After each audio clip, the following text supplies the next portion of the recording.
Eto pa mga bossing ko, ang isa sa mga pinakamaganda na dapat ay magawa po natin mga bossing bago pumasok ang mga unang buwan mga bossing. Or kaya sa mga huling Martes o huling Biyernes, unang Martes, unang Biyernes, mainam na subukan nyo po ito. Ito pa mga bossing ko ay ang ating asin. Ang gagawin lamang po natin mga bossing ko, ibubudbud po natin to dito mga bossing yan, yung ating asin. At pagkatapos ay magwi-wish po tayo na sa pamamagitan nito ay hindi na tayo mamalasin at buong buwan tayong suswertihin. At mas magiging masagana ang ating pong pamumuhay. Ganyan lang po ang inyo pong gagawin mga bossing. Ugalin nyo po ito sa mga unang araw ng pasok ng buwan or kaya po mga bossing ko, huling Martes at huling Biyernes mga bossing. Ito pa mga bossing ko, isa sa mga subok na at paborito ko rin na gawin mga bossing ko pagdating sa usapin ng asin. Kasi ang asin mga bossing ko ay mabisang pang cleansing, nagtataboy po ito ng mga kamalasan at ito po ay nag-a-attract ng swerte. Pagdating sa usapin ng mga punsoy, ang the best po mga bossing ko ng pang-cleansing ay ang asin.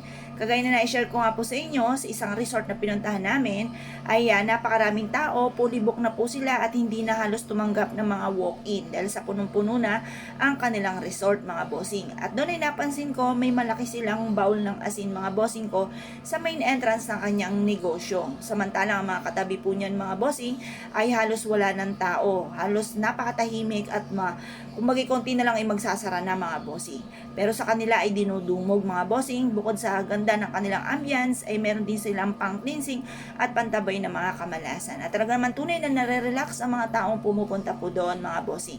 Subukan nyo po ito. Kung kayo po isa sa mga mahilig sa mga pampaswerte, wag na wag ka magpapawala nito dahil ako po isa sa mga magpapatotoo na sinuwerte sa pamamagitan ng ganitong mga pamamaraan.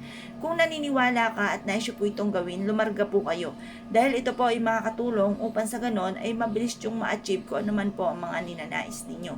Proven po ito mga bossing.